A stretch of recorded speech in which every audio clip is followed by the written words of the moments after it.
فيتامين د أو ما يسمى بفيتامين الشمس. رغم كده نقصه منتشر جدا خصوصا في مصر. فيتامين د هو المفتاح اللي بيخلي الجسم يمتص الكالسيوم وبعض المعادن الأخرى. الناس اللي عندها سمنة الدهون بتخزن فيتامين دي وما بتخليش الجسم يستخدمه. الناس اللي عندها مشكلة أو أمراض في الكبد والكلى بتأثر على تفعيله. كمان بيدعم المناعة وبيأثر على العضلات والمزاج. قلة التعرض للشمس من أهم أسبابه، وفي ناس بتخرج التعرض للشمس والشمس موجودة في كل مكان، ومع ذلك في ناس كتير عندها نقص في فيتامين دي خصوصا المحجبات.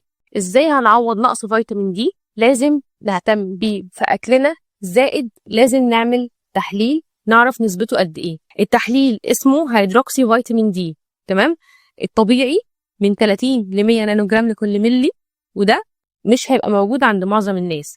أقل من 20 هيبقى فيه نقص فيتامين دي، أقل من 10 بيبقى نقص شديد جدا. لو النقص بسيط لازم نهتم بالأكلات زي السمك، خصوصا سمك الماكريل والسردين، صفار البيض، الكبدة، أكلات كتير جدا. لو النقص متوسط لازم بعد ما نعمل التحليل نروح لدكتور هيكتب فيتامين دي بجرعات محددة. طريقة علاج فيتامين دي: لو النقص بسيط ممكن الدكتور يكتب جرعة يومية صغيرة من 1000 ل 2000 وحدة دولية. لو النقص متوسط أو شديد، علميا أنا محتاج 200 ألف وحدة دولية في الشهر. ممكن أخدها عن طريق حاجتين: يا إما أجيب حقن فيتامين د أكثر أنبوبة على كوباية مية أو عصير أو لبن وأخدها مرة في الشهر. الحقنة دي فيها 200 ألف وحدة دولية. يا إما هاخده عن طريق أقراص كل يوم واحدة، ودي بتكون أحسن، مرة واحدة في اليوم لمدة 5 أيام. القرص الواحد فيه 10,000 وحدة دولية بمعدل 50,000 وحدة في الأسبوع.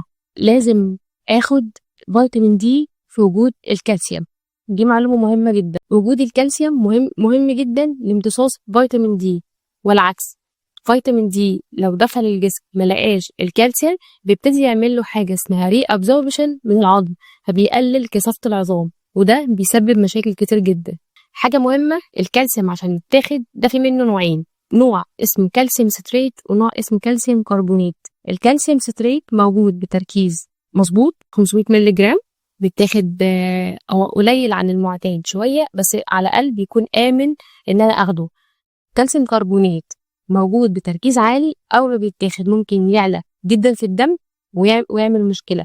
كمان هو مش مناسب للناس المرضى القولون والمعدة، فأنا هاخده بصورة كالسيوم ستريت موجود منه كتير جدا في السوق. أبسط مثال لي زي الأوستيوكير. موجود كمان معاه مغنيسيوم بيساعد في امتصاصه. المهم لازم ناخد فيتامين دي وياخد الكالسيوم مع بعض بالتوازي، قرص وقرص مع بعض مرة واحدة. بعد ما بخلص جرعة فيتامين دي وعوض النقص الموجود فيه، سهل جدا مع فترة يرجع تاني لو أنا فضلت ماشي على نفس نمط الحياة. أبسط ما فيها لازم أخد الجرعة الوقائية، زي مثلا أكثر أنبول من فيتامين دي أخده على الأقل مرتين في السنة.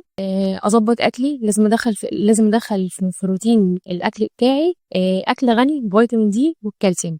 ودمتم بصحة جيدة.